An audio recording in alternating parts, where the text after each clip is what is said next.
Hey, what's going on, dudes? This is Alec coming to you from the future. Just want to let you guys know that the Anti-Meta podcast has gone live. That means we're going to be releasing new episodes on this channel every single week, so go ahead and subscribe so you don't miss out on anything. And while you're down there, in the description of this video, Zach and my YouTube pages are going to be linked there. If you like the cut of our jibs, which you should, we have a nice cut to wear jibs, go ahead and leave us a subscription there. Just do everyone a favor. You know you want to. Anyway, thank you again for listening, guys. Welcome to the Anti-Meta podcast.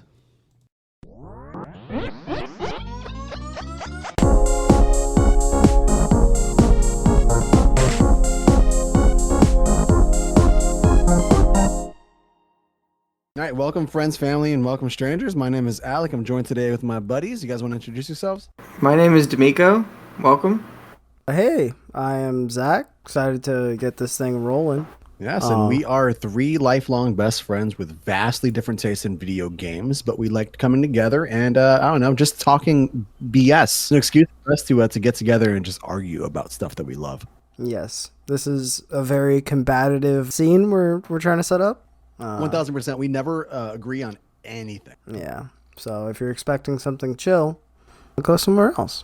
No. Every single listener, and us included, should leave this episode with a raised blood pressure. Yep, that's how we're doing it. Well, I think so. I think we have a lot of unique tastes, but there is some overlap, so I'm excited to get into it. Oh, yeah. Well, yeah. To give a lay of the land, see, we've been friends since, I don't know, 20 years ago? Not quite 20, but it's definitely been a while. Our friendship celebrated its quinceañera this year. Yeah, we grew up playing video games, and we've since decided that we have very different tastes in video games, but we still try to come together and form over the medium that we love. And there's different games that we've had, over the years that have changed us and moved us and brought us closer together, and we would like to explore some of those. Quite the opposite as well. There's games that have very much tested just how close we actually are. Looking at you, Mario Party. You guys want to explain what kind of games tickle your fancy, so to speak? Yeah, so I mainly have kind of pigeonholed myself into a FPS / survival genre. So I'm a big fan of things like Rust, Project Zomboid, DayZ. Can still catch me on COD. The old RPG first person experience, looking back at Fallout, was big inspiration in the hobby. Okay, yeah. If it's not hard and unrewarding, Zach's probably not going to play it. No, yeah, definitely. I found my outside of the Dark Souls series, I find myself in the masochist category.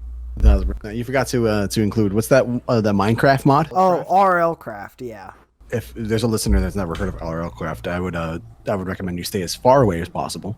You ever want to take a really fun, cute game and just make it deplorable and terrifying? And then put it on hardcore mode like me. And fill up your hard drive with save files. Yeah. How about you, Dameko? What kind of games tickle your fancy?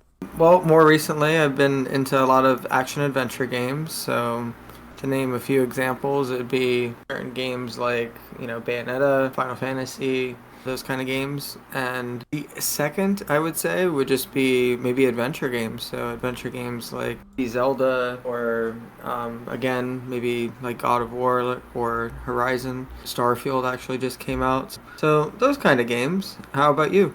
I try to find a game that fits all of our needs. I'm pretty flexible in the games that I play. I guess where I defer is more competitive based games. So I love fighting games, a little bit of one-on-one competition. Outside of that, though, I play basically any game that I find interesting. Puzzle games, you got the Legend of Zeldas. Obviously, I play. You know what? Let me just stop playing around.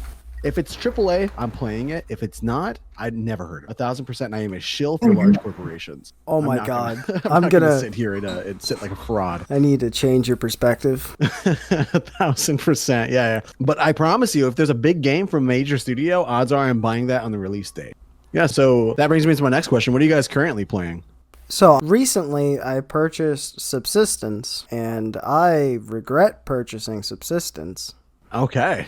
Raving review. I've put maybe an hour and a half. I feel like I should have seen the warning signs even before getting the game. It's in early access. Came out 2016. Was released to Steam Store. Wow. The gameplay feels choppy. at best and unrewarding and dull. I can't speak for the mid to late game, but wasn't my cup of tea. Just out of curiosity, and I can cut this if you don't want it in, but how much was this game? Oh, what? I think like $15 or something. They're really being generous with the term early access. Yeah. Oh, yeah. Right. Worst part is I saw that they're selling skins, which is atrocious. But from what I've seen, I think it's like either a small team or like one person. Okay. And is this a survival game? Yes, it is a survival game with like gunplay. You build a base, and then eventually hunters come in and will like attempt to essentially like raid that base. On paper, that's everything that you need in a video. It's literally everything I want, and they did it horribly. The execution's bad. But yeah, I could go on for a while. I've been playing some Risk of Rain 2 and grinding out Rust as always. Bada boom. I love it. How about you, Miko? What are you playing? I'll keep it simple. I'm playing 3 games mainly. Kina, Bridge of Spirits. I pushed past a puzzle I was on, and I'm enjoying that AA game, to kind of touch on that point again. But it's high production. It is a fun ROM. And then moving through Spider-Man Remastered, just doing some crimes here and there, and touching on Starfield and Tears of the Kingdom here and there. But those are huge games, and you kind of have to be in the mood for those things. Yeah, I love me some Kenna, man. That's a Pixar-esque game. That game's absolutely beautiful. I agree. It's good. I like it. The combat is somewhat simple, but there is like depth to it in terms of like using different abilities and then using the rot and stuff, which are those like little black animals that she uses. But it's very fun. So I think I'm gonna finish that. And you're still playing through Spider-Man? I'm done with it, but I do want to just like platinum it, so I might do the crimes. Oh, you medal chasers. Trophies, medals, achievements. These are console problems. What do you mean? Steam has achievements. But who looks at them? No one looks at them. I look at them because I'm a creep. Because I'm a console player in disguise. It's okay. You'll be converted soon enough. More or less, I basically am. But I'm playing a few indie games that no one's ever heard of. Starfield, Baldur's Gate 3. Oh my gosh. And at time of recording, the Pokemon Scarlet DLC just came out. Don't ask me my opinions on the game. They're not pleasant. But did I play 30 hours in the DLC already? Yeah, I did. Because I'm a shill. Well, if there's one thing about you, it's your loyalty. Segue to what you've been playing. Pokemon, Baldur's Gate 3, Starfield, in that order? Yeah, more or less. I mean, I'm bouncing between a few, and then like I have Final Fantasy 16. I'm like, there's a lot. If I talk about games that I put in my backlog, we're gonna be here all day. But those are the games that like I actively cycle through. For the past like week, it's just been Pokemon. For those of you who don't know, Pokemon just increased their commission basically for winning tournaments. They tripled it, so it's actually like a livelihood now. And my boy's I'm gonna going be the very major best league. like no one ever was. And collect all the badges, dog. Make Cynthia my personal bestie. Yeah, that's what we're playing. It's called VGC, which stands for Video Game Competition, and it's the double battle format in Pokemon. That's where most of the actual competitions are in place. So I'm playing a whole lot of that. Catch me on Ladder or on stream. I do stream a whole lot of it. #forecast123. Might be beating my ass in Gen 4. 1,000%. If I'm not banned in chat for a very fair reason. Let's get a F in chat for being banned for legitimate reasons. I would put an F in chat, but I'm banned from it. All right, so so that's just a little bit of what we're playing. That's our tastes, our general tastes. But so me and the boys were workshopping some ideas for like an Apple One for the podcast. And like we decided like, we've been gaming basically our entire life. And the reason why we became such close friends was partially through gaming and having similar interests. So we wanted to talk about some of the games that we've played throughout our lives and just use video games as an outline for you to decipher our personalities, like a Turing test for video games. I have 2 words. Of course. Halo 3. Okay. Talk about it, buddy. I believe, and I think this is a common experience shared across the world, I believe Halo 3 was near the peak of split screen. And Oh, yeah. we were part of the generation that was still able to like experience that. I have a lot of fond memories on Forge maps, NBK Castle, Fat Man. Fat Man, Sitting the Duck. game mode, Sitting Duck, and those moments, it can happen online, but those split screen moments of having the person in the room, it means a lot. Yeah, so to paint a picture of what the bulk of our childhood looked like. We played video games on what, a 24-inch screen, something like that. Being a little One of generous. those really, yeah, exactly. One of those really old TVs that had like the VHS and DVD plugins sitting on top of a nightstand with all of us like inches away, of course, having wired controllers. But yeah, I remember a lot of Forge hijinks. We would, for those of you who don't know, Forge in Halo is the map creation mode, and in that mode, you fly around as little robots placing things. And I remember distinctly, Zach and I would pull out like giant grids and use them as weapons, and we would spin them around really, really fast, just trying to like flatten each other for hours. It's a whole lot of fun. Oh yeah. So Halo 3, a very good game that impacted you early on in your life. How about you, Alec? This goes into what I was just saying earlier, but Pokemon. I've been playing Pokemon since I can form memories. My first ever console was a Nintendo 64, and my older brother had Pokemon Stadium on it, so I would play with him every single. And then moving into childhood, it was I was an awkward child. I moved states, I moved across the country, and I didn't really have a lot of friends. So being able to chat on the schoolyard about like rumors with Pokemon, you know, Mew under the truck, stuff like that, helped me form friendships growing up, and eventually it got me closer to you guys. We began our friendship with Yu-Gi-Oh, actually, with tabletop games. Ugh. And Oh my god, I will fight you personally. yeah, I know. I will climb through my computer and fight you. What really like forged a friendship amongst us was being able, like Zach and I, trading in our Diamond and Pearl games on the DS. And then it seems like every time that a new Pokemon game comes out, I eventually got Dameko into Pokemon Sword and Shield, and we played hundreds of hours of that. Oh yeah. So I'd say like Pokemon is a constant in my life. It's created avenues for me to form lifelong friendships. So I'd say like, you know, for a game in my formative years, Pokemon definitely did the trick. Fair Well, enough. yeah, what fair would you enough. say? I don't know. I mean, if I'm thinking early on, my first console was, you know, a PS2 and a Game Boy Advance.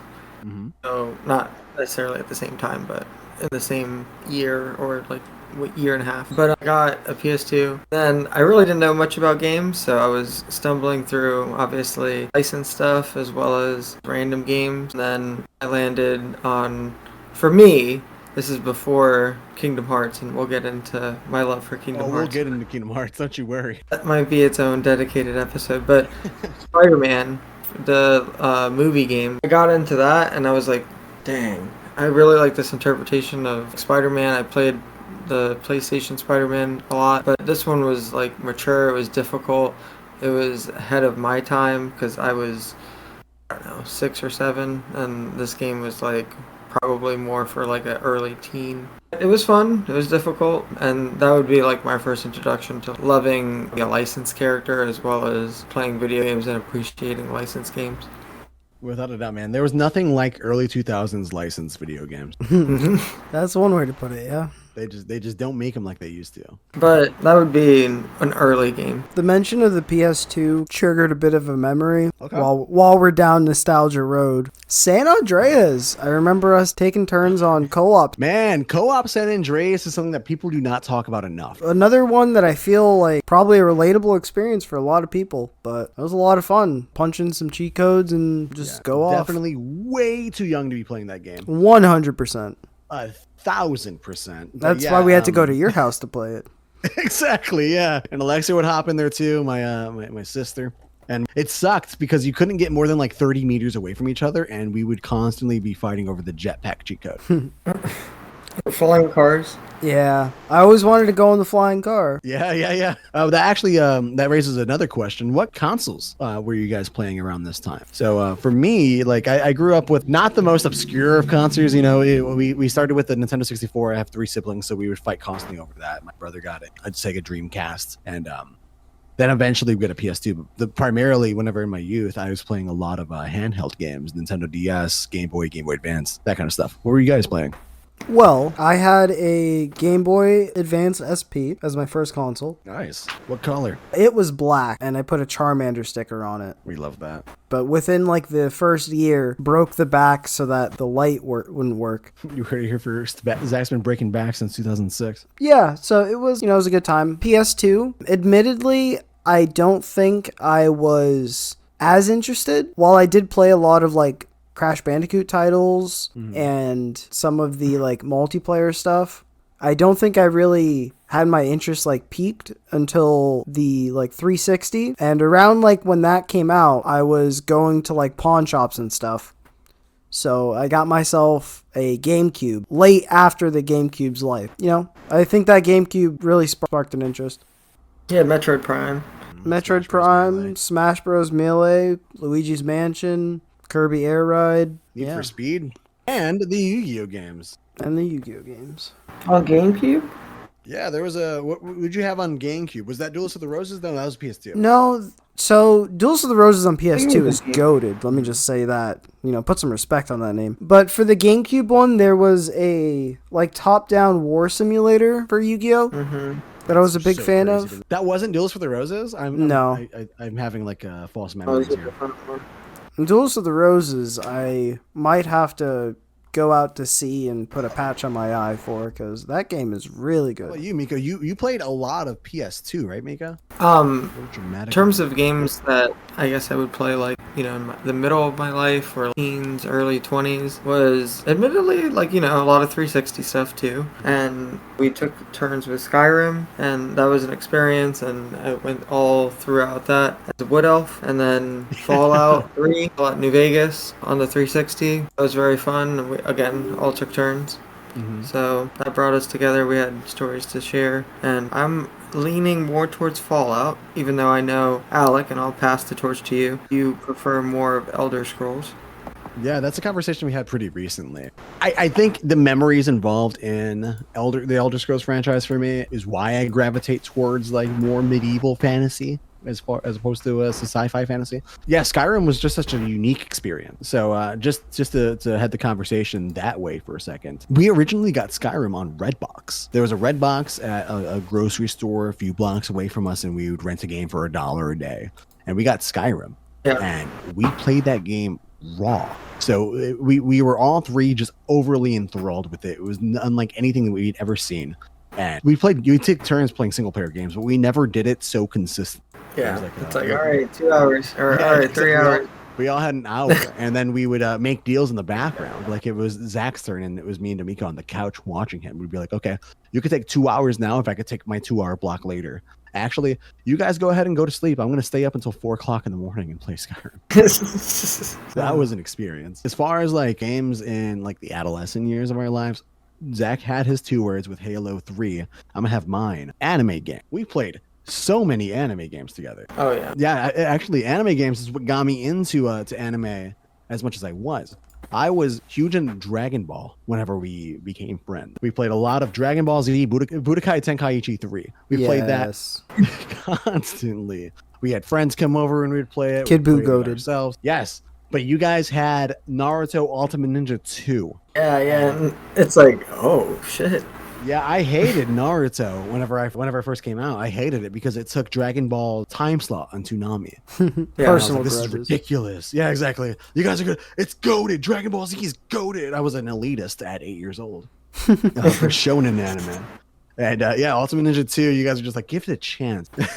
And because you guys were playing Ultimate Ninja 2, I gave it a chance and I watched the tuning exams. So from that moment on, we played nothing but Naruto games. And then we continued playing Naruto games up until this very day. Except for me, I dropped out. Yeah, you dropped. Well, I mean, you were never really too into it. It was, correct me if I'm wrong, but fighting games in general just kind of turned too competitive, especially if you're not really interested in the IP. Yeah, so I think that like I enjoy like playing like casually. For the most part, it's just not the biggest interest. I think it's another argument for split screen. When you're like in the moment with the person, it creates like a certain experience, especially with fighting games. That's kind of hard to replicate. Without a doubt. I remember Dameko was making a lot of friends. We went to different high schools. We would all come over to your house and play Naruto Ultimate Ninja Storm. We're talking 6 kids on the couch. Your mom walked in, didn't know what was happening. You invited the whole neighborhood over and just to play tournaments and also Ninja Storm. Sean, Curtis, like AJ. Everybody, dog. Shout out to the boys if y'all listening. Everybody. Yeah. We pulled up people we've talked to for like, a week. They're pulling up at your house playing Ultimate Ninja for hours. Vishal. Slide. When's Vishal at your house? He's usually not here, but... Yeah, he found a new combo with Sasuke, so he's going to be here a little while. But yeah, Zach, for you, what would you say is a game that impacted you in your formative years? God, New Vegas, I think, was a powerhouse for a lot of my identity and a lot of the lens that I have on the world. I think there is a... Similar to like, I feel like Skyrim didn't have that oomph for me. I do think Skyrim is like good game. I put over 3,000 hours into it. It's solid, I like it. But New Vegas is one of those games that I feel has so many moments that make you question your perspective and solidify one's identity that I don't think I've seen since. So I'll have to give it to New Vegas. Shout out Fallout 3 DLC. The main game was okay. All of Fallout 3 DLC was solid. Would you choose Fallout 3 DLCs over Fallout New Vegas DLCs? If we're going for all of them, yes, I would. I think Fallout 3 had better DLC than Fallout 4. Or Fallout New Vegas. But I think it's just because of the dated mechanics in Fallout 3 for me.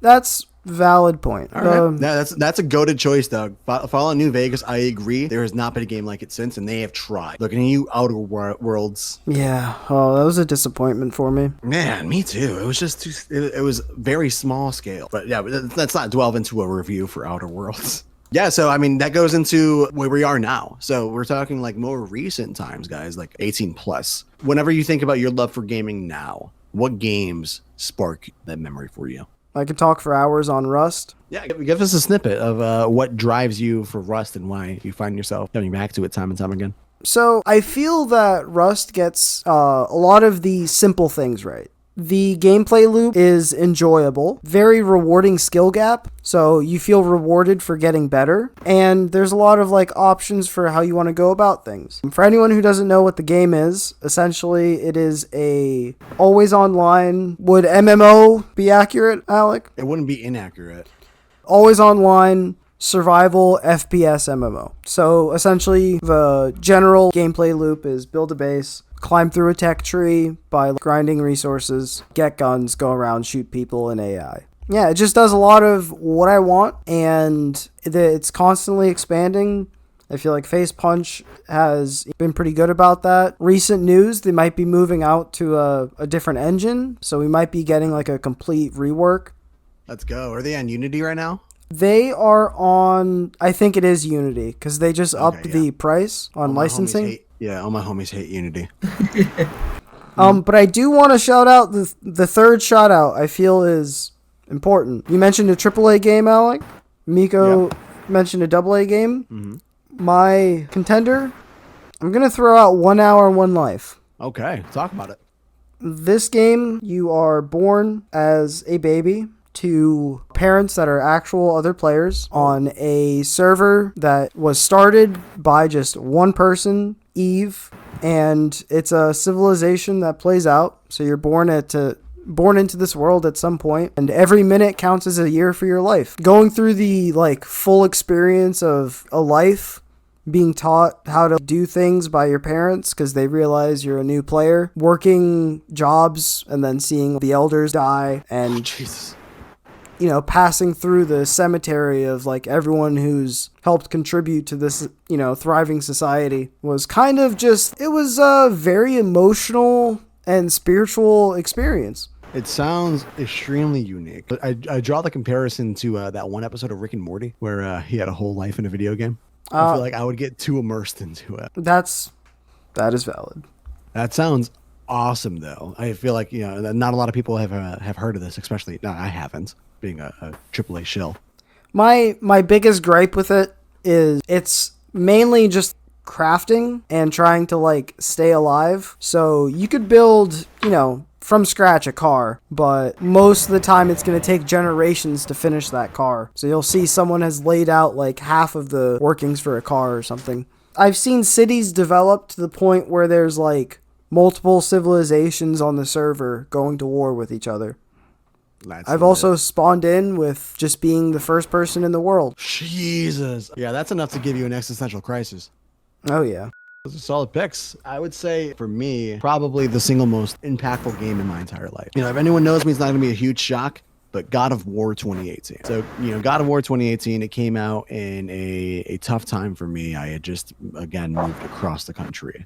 I left my friends. I was dealing with a lot of personal stuff. And the subject matter and the narrative about being afraid of turning into the person that you used to be while trying to forge new relationships really spoke to what I was doing at the time. But what really changed my life, there's a film based around the development of the game. It's called Raising Kratos. It's a documentary about the development of the game from the perspective of the creative director, Cory Barlog.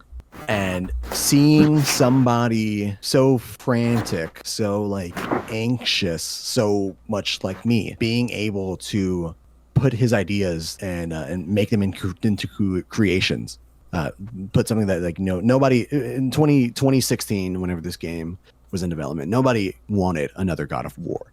God of War was that weird franchise with a lot of blood and the sex minigame. No one was really, dying for a new installment of it. But, this guy had a good idea. He had recently just become a father himself. And being able to see somebody who seemed to have such a loose idea of how to run things as I do, be able to successfully recreate a franchise. It spoke to me in a way that things really haven't. And I always tell people that video game development is like my NBA.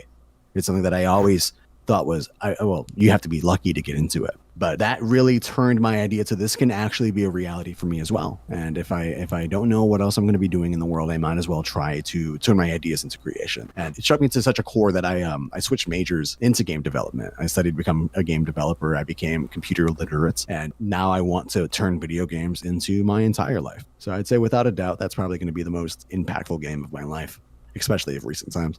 But how about you, Miko? What would you say? Well, it would have to be, I guess, Kingdom Hearts. So, Kingdom Hearts 3 was a long time coming, and I never anticipated it actually coming out the PS4, but it did. Despite certain nitpicks and everything, it's not a perfect game, but I thought it was everything I wanted, and they delayed it, and it turned out to be great. The DLC was also amazing, and Kingdom Hearts is it for me. But besides that, it would probably be Breath of the Wild, I guess, on the Switch, just because that was very moving and monumental at that time period. Never a game like it until Tears of the Kingdom came out. But I would say Kingdom Hearts 3. Okay, yeah, I was battling the idea of putting Kingdom Hearts 3 on there as well. Do you want to talk about what the Kingdom Hearts franchise means to you? Because we've been playing it since we were kids. We've been playing it since before we knew each other. Yeah. I'm a fake fan. I've only played 2. I'll touch on it briefly. You are a fake fan. You love Chain of Memories and the Game Boy. Oh, yeah. Chain of Memories was goated.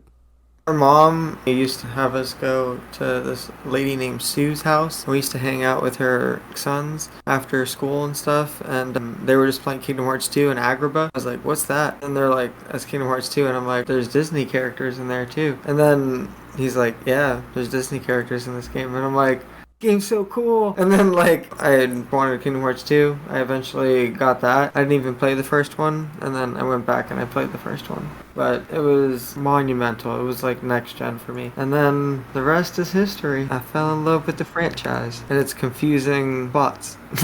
Yeah, me and Dameko have varying levels of an encyclopedic knowledge, lore of Kingdom Hearts. It's so impressive it should be on our resume.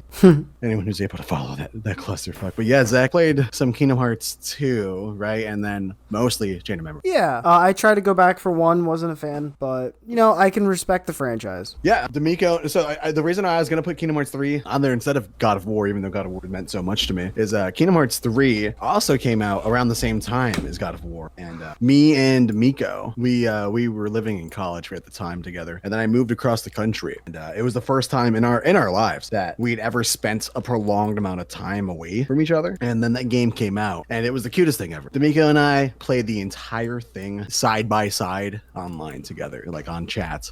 we played the entire like 100-hour campaign. So yeah, that should give people a pretty good idea of the kind of people that we are and the kind of games that we gravitate towards. There's a lot of varied approaches to our taste in games, and somehow we find ourselves still being able to mesh and talk about it. So that's the beautiful thing about gaming. No matter what you're into, there's something for everybody. And it's something that everyone can get excited talking about. But what kind of games are we playing together these days if we have such difference? Smash, easy. Oh, yeah. Get them on a Smash. Miko and I play a lot of action-adventure co-op games. Right now we're playing through Gotham Knight. It's Gotham, right? Not Arkham. Gotham Knights. Gotham Knights. We're playing Gotham Knights, and we're being bat babies, kicking ass and killing people and hiding it from Alfred. Exactly. Why? Why are you doing that? Batman's not supposed to kill people. Well, we're not playing as Batman. That's the thing. Batman doesn't kill. I ain't Batman. Are you the Joker? No, we're playing as... Alec is playing as Red Hood. Yeah, in Gotham Knights, you play as the Batman babies, so like all of his sidekicks. Ah. And there's I one thought they sidekick were who's actual like, babies. No. One of them is. One of them's like 13. But that's the one character that me and Amiko stay away from. We do not play him whatsoever. Yeah, Miko mains Batgirl, and he is an enabler. I main Jason Todd, and we roleplay all the Pretty time. much fuel him on. And then Yeah. it's Yeah, Jason Todd, like, for those not familiar with the comics, is a sociopath. A sociopath who constantly has to like fight his killing her. So that's how I roleplay him. I'm just breaking jaws. I go out not to save crime, but to satiate my bloodlust. Nice. And then Zach and I, we play a lot of card games. Yeah. Not a lot. We used to play it more, but we play a lot of Yu-Gi-Oh! Specifically the Edison format of Yu-Gi-Oh! Which, for those of you who don't know, 2006 Yu-Gi-Oh! The prime of the series. 2010. 2010. 2006 would be GOAT, which is actually It's goated. not the prime. But Edison's okay too. We play a lot of competitive Pokemon together, Generation 4. We get some overlap on COD and Overwatch. Yeah, we get some overlap in COD and Overwatch. My fiance is a huge Overwatch stan. She's playing it right now. I'll convince you to return to Project Zomboid eventually. I genuinely enjoy Project Zomboid. I don't need any convincing. It's just not on my system right Fix now. that. They did it for Baldur's Gate. I gotta delete Baldur's Gate, dude. Yeah. That's asking me That to just delete has part to of myself. happen. That's what? Get I'd an rather external. delete my left lung, dude. I mean, if you need to delete the left lung to put it on your hard drive, I guess that's just what you got to do. So here's my level of technical savviness. I'm able to install my GPU. I have an SSD. I do not trust myself to install it. So it's there. It's gonna go to Geek Squad. I'm not doing it myself. I'm not gonna break all my entire shit. But yeah, like I deleted Call of Duty off of my Xbox, and I don't think I'd have to delete like 4 games to re-download it. That's It's crazy. like 150 gigs, dude. Yeah, it's way too Who's big. doing that? It's way too For big. what? For 6 maps?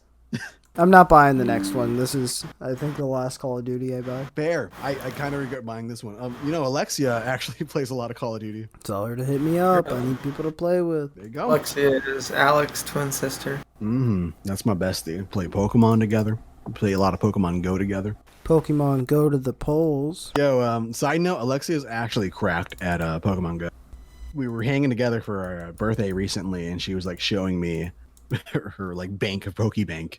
And dog has like 300 shiny Pokemon. Casual. She was sitting there like, oh, go ahead and pick a legendary for your birthday. A shiny legendary. You want a Rayquaza? I got you. Oh my gosh. And then we couldn't do it because I'm not a high enough level.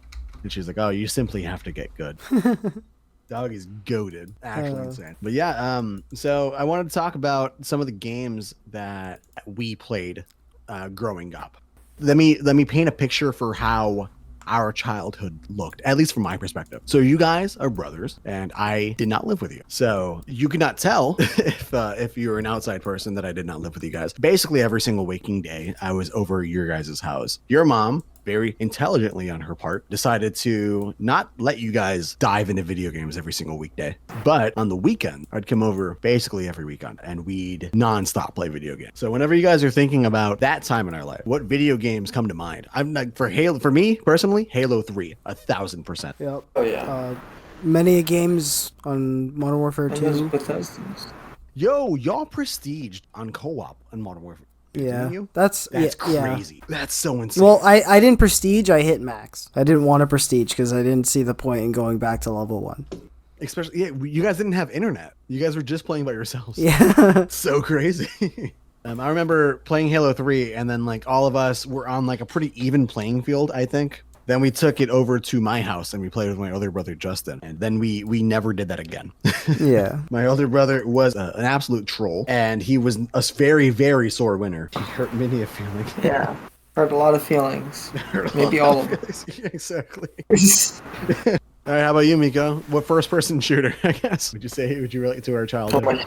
I'm not gonna repeat like Halo, then probably pick. No, I said Halo 3. Not Though. repeat. You could say Reach. I don't know. Oh, maybe Zach and I we played ODST. That would be a good experience, and then the firefights were fun. I'm very glad we all three got to go back and play that together. Yeah, me too. Yeah, we recently did that, and it was my first time playing through the game. Yeah, as far as like single-player story modes for the main game, I think that definitely hits like the top 2 for me. Yeah, Justin and I remember for Halo 3, my older brother, he's not insignificantly old enough to like not have a lot of similar interests. And he had an Xbox 360. He was playing Halo 3 one night, and so like at 9 p.m., I decided to ask him play the main story together. We played that until 6 a.m. and we completed the entire main story on legendary difficulty. That's probably my favorite Halo moment. And you know, it's so sad. The three of us, we've tried time and time again to recreate that same experience with the Halo franchise, but it's taken such a downward turn. Yeah, I don't like what they're doing with it now. No, it's real weird. Halo got bad the second the announcers started sounding enthusiastic. The half of Halo 5 that I did play, or Halo 5? I'm sorry, the half of Halo 4 that I did play, I was not too big of a fan of. A little bit of background lore. It's a kind of a running trend that I've stolen video games from Zach, and that's definitely one of them. Yes, and we don't hold grudges. We just we don't hold grudges. No, he doesn't hold grudges. I have nothing to grudge against. Yeah, I like to bring it up every so often. Yeah, exactly. It serves as a little bit of a shadow guilt for me. Oh well, I'm not trying to guilt you. No, that's funny. It gives me a little chuckle. Yeah. So yeah, Halo 4. If it makes you feel any better, I only played through half too. So we only experienced the same amount of fuckery. How do you guys feel about our moments when we're playing stuff more akin like... Do you remember playing Kirby Air Ride? And when we were still playing like Melee? So I don't remember Kirby Air Ride vividly. I do have memories of it. But I feel like that's only because whenever we were playing Kirby Air Ride, I wanted us to play Melee. I do have a lot of memories. Super Smash Brothers. I remember unlocking Mewtwo with you, and you had to keep the game on all night. Or something like that. I forgot what I think there's like a few different ways to do it, and I think it was like you either like run up the game time, or you play like a whole bunch of matches, or you like beat the game with each character. I remember pretty vividly that there was a time where you try to max it out, so like you did a 1v1 against the computer for like overnight, like 9 hours. But the problem with growing up in a house with 3 boys who would like run around and just mess things up, and a mother figure who would constantly clean things, that GameCube definitely got shut off one way or another. Either got unplugged, thrown against the wall, or just cleaned over. And I remember having to repeat that process several times. And also, I do distinctly remember you wiping your memory from your GameCube and just having to do everything over again. Yep. Good times. I feel like Kingdom Hearts for me and Miko was a near constant. Is that fair to say to Miko? Yeah, I mean, we played Kingdom Hearts 2 like 12 plus times on the PS2 until it was like really just like glitching out at the Halloween town or Nightmare Before Christmas. Yes, that's right. Oh man, I remember that. There was the scene where you go into like Santa's factory, and we played that disc so raw that the game just infinitely loaded at that spot. And I remember like walking in, like Zach and I were playing Yu-Gi-Oh in the living room, and I walked in on you just staring at this blank screen like, what are you doing? And you're like, I'm waiting for it to load. I just want to see. You played up to that point like 6 times. You couldn't skip cutscenes on the original PS2 version. Could not skip cutscenes. That's right. I moved next to you for college. We gotta love Kingdom Hearts naming conventions. You got the Kingdom Hearts 1.5 plus 2.5 HD remake collection, and I remember all of our friends playing the Kingdom Hearts series together. And we were just talking about this recently, but Kingdom Hearts, for those of you who don't know, has a movie, which is just an animated version of a mobile game. We don't want to talk about. But I remember distinctly all of us going to your house at like 10 o'clock in the morning, and all just circling around your TV and watching that movie. Yeah. That's good times. That's good times. I feel like there was something that wasn't a shooter on the Xbox that we played. Well, we played a lot of Naruto games. We played like the Broken Bonds, Skyrim. We did take turns with Fallout, not as frequent.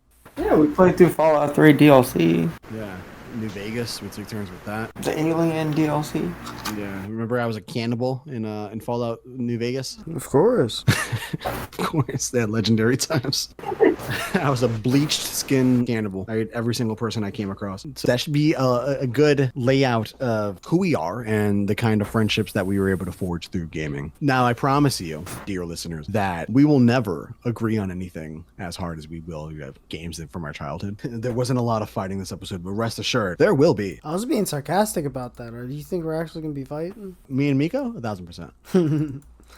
Maybe I'll be the middle ground then. Yeah, no, you're pretty lax with opinions. You generally respect others' opinions. Me and Dameko, we can't say the same thing. Yeah, I'm about to get his neck. Yeah, I was definitely being sarcastic, but all right, let's go. I'm ready. I thought you were too, but I know Alec wasn't. So I'm like, all right, I'm gonna bring it. I'm crazy. here for the smoke. Single player, I'm trying to cancel every single game you love. You are trying to cancel every single game I love. So there was a long time in our friendship where Dameko and I, we love YouTube. That's one thing about us. We're gonna watch a good YouTube video. Zach, you too. Yeah. Yeah. Zach and I, we watch a lot of the same kind of content. We watch like video essays and stuff like that. But for like a solid, what would you say, Dameko? 2 years, you were watching exclusively just rage bait? Yeah, maybe a solid year and a half, 2 years. Just watching It's solid like rage review bait, tech linking USA every and, single like- video. Yeah, and like every single time that a video game would come out, I'd be like, yo, this game looks lit. And you're like, oh, well, it only runs at 59 frames per second on the PS5, and Sony is like an egregious company. I'm like, what? All I said is it looks decent. Man, that was a time. Arguments are still valid, but yeah. Oh, and it begins. Yeah. All I'm saying is if I wanted to watch a Digital Foundry video, I would unblock. You just gonna let him say that? You guys didn't realize I'm just an instigator. I'm just here to make it worse. Every single problem Dameko and I have ever had throughout childhood, Zach's been in the background playing us like puppets. Yeah, let's start the conversation with some of our gaming hot takes.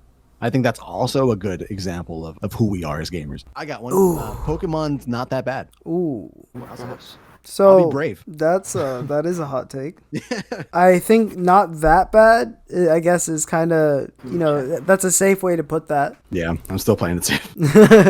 But I think it is not improving, and with the amount of like resources allocated, it should be. I think that's the problem with the There's not that quality many is the resources lack of allocated. resource. Yeah, they're being created by companies that don't care about the franchise. But still, I think whatever I need from a Pokemon game, I think I'm getting. That's why I put like 100 and something hours into Scarlet and Violet. That's fair. How about you guys? I know you guys gotta have some games. I'm gonna let Miko go first because I have a few I gotta decide between. You want me to take a stab at Pokemon, or you want me to take a stab at... No. Leave my franchise alone. Get your own hot takes. I don't know. I mean, there's so many. But I would say hot takes is a subscription service that just kind of keeps getting inflated, and it's great, but it's like, how sustainable is this? And that goes for both video games and just like Netflix and media and stuff. You're talking Like, yeah, I mean, specifically, like those subscriptions, like PS Plus and Xbox. But I would say, by extension, also like Netflix and Hulu and all that. I'm like, that stuff's crazy. Yeah. I don't think that's a hot take. I think that's a pretty lukewarm take. I think that everyone considers it worse than or just as bad as cable. All right, Zach, put some flame on this fire. What do you got for me?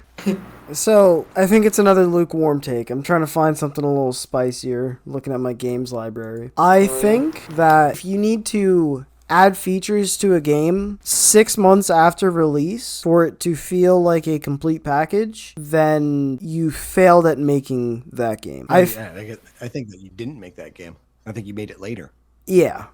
I feel like that's a pretty like lukewarm take, so I'm trying to think of something a bit spicier. Well, I'll give you guys another one. Xbox exclusives are pretty good. I know in the year of our Lord and Savior, 2023, that's a pretty hot take. We got Redfall this year, but I feel like Xbox owns so much of the market, they can kind of afford to just throw anything at the wall and see what sticks. And I feel like the ones that are sticking are generally good. Listen, I'm not going to stand on a soapbox and say Halo Infinite's good. I don't think that's true.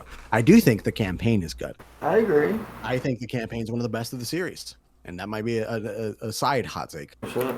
But decently good. I think Starfield is pretty damn decent. And if you're a hater of Starfield, well, you just don't like Bethesda games. Oh, all right. I got fucked over on 76. I got Listen, trust dog, issues, my friend. We all did. We all did. I feel for you. I've heard a lot of negatives. Sure, but I mean, you're gonna hear a lot of negatives about most new video games, and like a lot of the Starfield negatives. Listen, what do you think is a fair time investment into a game to form a solid judgment on the game? I would consider it a ratio. I'd say 20% into the game, you could form a pretty good opinion of it. Oh, okay. That's fair. I think if a game doesn't feel enjoyable, just to be fair, if any piece of media isn't enjoyable within the first hour, if you're not deriving pleasure or some type of like wanted emotion from it within the first hour, it's probably not worth your time, personally. Okay, I could agree. But the amount of time that I'll give something is about like 5 hours. And if it's not after 5 hours, if like there's no like want to play it anymore, it's not getting any more of my time. I can respect it. I don't think if the payoff is really going to take anything more than 5 hours, then I could just go consume any other piece of media for a shorter amount of time and achieve the same wanted result. As far as hot takes, I think the survival genre is dying. Okay, yes, you've discussed this in private before. I don't have much of a perspective to make a fair assessment. Can you outline why you think that way? I feel that with the increase in live service, continuously updated games, Rust is responsible for this. I feel that a lot of games are released that are like super low quality and then need to be updated. Right. Or they're very old games that have been continuously updated either on like a super old engine or on the original spaghetti code that they were written with. I feel that as the genre has like gotten older, there's not a lot of resources being put into the games, which makes cheap games come out, which makes no one wants to go and get a piece of crap. So, the executives see that and don't want to put any more money into it. Okay. So it's become like an indie genre. I feel that at one point it had a chance, but that point was like 10 years ago. I think it'll be either something of the past or something not seen as commonly pretty soon. I feel like I've definitely heard about it a lot less over the past half a decade. I used to hear a lot about Rust specifically, and now it seems like survival games just in general aren't very talked about. I do see them getting a lot of play, but as far as like new installments into the monetization aspect of just basic modern video games has interfered with a lot of the quality of that genre specifically. Cream de la crop, if we're looking just like numbers wise, is like probably Minecraft. At its core, like, I think that was probably the peak, generally, give or take a few years for the genre. And man, it feels so weird referring to Minecraft as a survival game. I literally That's what it is, though. Yeah, I know. It's an open world sandbox survival is how I would say it. Yeah, it's pretty spot on. It's just so weird to think about it. But to be fair, there is something like 20% of the population on Xbox who own Minecraft and have never earned the achievement to break dirt or something. Okay. Or not break dirt, make their first pickaxe for survival. So weird. So there is a part of the Minecraft community who is just exclusively in there for creative. I have another hot take, if your hands aren't burning already with the heresy that's spewing from our mouths. Oh, they are. All right, well, this one's really going to get your socks off then. I think that if you think Fortnite is bad, you missed the point. You grind my gears, Alec. I think Fortnite's good. Listen. But a lot of people don't. Dameko is one of them. Well, I think the only thing cringe in the world is cringe culture. I feel like Fortnite... My Hero Academia community. Fortnite gets a lot of hate because it's something that's hated. Yeah, and I mean, like, I understand a lot of the critiques, but, like, listen, is Fortnite overpopulated with a younger demographic? For sure. No denying. Is it the most competitive shooter in the world? Absolutely not. But, and I say a big but, what other video game? I'm going to talk to you directly, Dameko. You tell me, what other video game I could play as Naruto and fight against Spider-Man and Ariana Grande using Spider-Man web shooters and Obi-Wan Kenobi's lightsaber? No game, Alec. Exactly. That's dope as hell, dude. We could be If busting you were out to broke, you just buy all the original games that have those characters in them. Yeah, what Ariana Grande. what original game has Ariana Grande? Exactly. All right, that's what I thought. I'm sure there's a mobile game out there. I'm not going to harp on it, but just to like bow in it. I think there is a want for more good survival titles, and I think the proof is in the pudding based on Twitch viewers and based on the fact that a lot of these games are still running, making enough off of cosmetics. Rust is still top 30 for most views. Minecraft is still up there. And yeah, I mean, you got Conan, you got, was it Tarkov? That is a evolution of the genre, in my opinion, is the extraction shooters. But yeah, I was going to put it up there as well. Yeah, okay, well, that's some of our gaming hot takes. So I think, what are you guys thinking? I think... Baldur's Gate 3 is... Chill out. Baldur's Gate 3, even without me playing it, does not deserve to be as talked about as it currently is. Burn him as a heretic! And I do not care who you get to have relations with. And I think that that should not be the first argument that I get from everyone. I mean, it shouldn't be. I'll cut up those two takes, because one of those is a hot take and one of those is just my take. But yeah, Baldur's Gate 3 probably ain't hot shit. Dog, you're crazy. You're actually... I'll say it. Oh, you're crazy. You got me like a bulldog in the corner. Arr, you're crazy. What are you talking about? Listen. He didn't mean that. I did. God with damn my it. chest. No, they're crazy. No. So, there's no such thing as a wrong. And you're entitled to your own. But you are wrong. And if you repeat that again, I will have to pop a blood vessel. So it ain't shit. No. Listen. Let me talk to you about, now that I have you as a captive audience. There's no game ever with this much content, this much player urgency. Player urgency is so big for me, and the fact that you can literally do anything, and it's player agency. Yeah, it's like the effect that you have on the world around you, the different approaches that you can take towards problem solving in general. There's a game called Plague Tale Requiem. It's a sequel to a game called Plague Tales in a sense. I played through the first game, and I was extremely hyped for the second. I bought a Xbox Series X more or less for that game. I hopped in this game and I realized every single enemy in the game, every single puzzle, there is one way to deal with them, eliminate them, or solve the puzzle. There was no other way. And if you tried to be creative, or if you try to go outside the box, you are punished by the game. Baldur's Gate 3, the exact opposite of that. You're able to do anything at any time to anyone. And not only are you rewarded for your creative approach to things, but the game developers planned for you to do crazy shit. Now, do I think that it's overhyped? I wouldn't say so, but I could definitely see how one thinks so. But it is talked about a lot. I understand the annoyance. If you're not interested in it, it is just kind of everywhere. It has been a plague.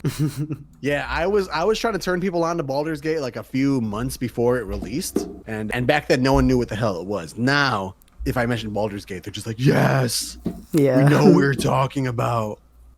I feel that freedom is important. I play a good amount of sandbox games, Minecraft, Project Zomboid, Rust. So I feel that agency is important. However, from what I've seen, and at least what's being talked about, it is not my cup of tea. I'll close the Baldur's Gate 5 minutes. Let's do a whole thing on it later. Yeah, I'll close the discussion by saying I love Baldur's Gate 3 for the same reasons I love Fallout New Vegas. It's like when you're playing it, you're transported into this world. Okay. So I'll end it like that. Okay, so what do you guys think? Do you guys think that we did a pretty good job explaining who the hell we are and what the hell we like? I think we were passable. Okay, yeah.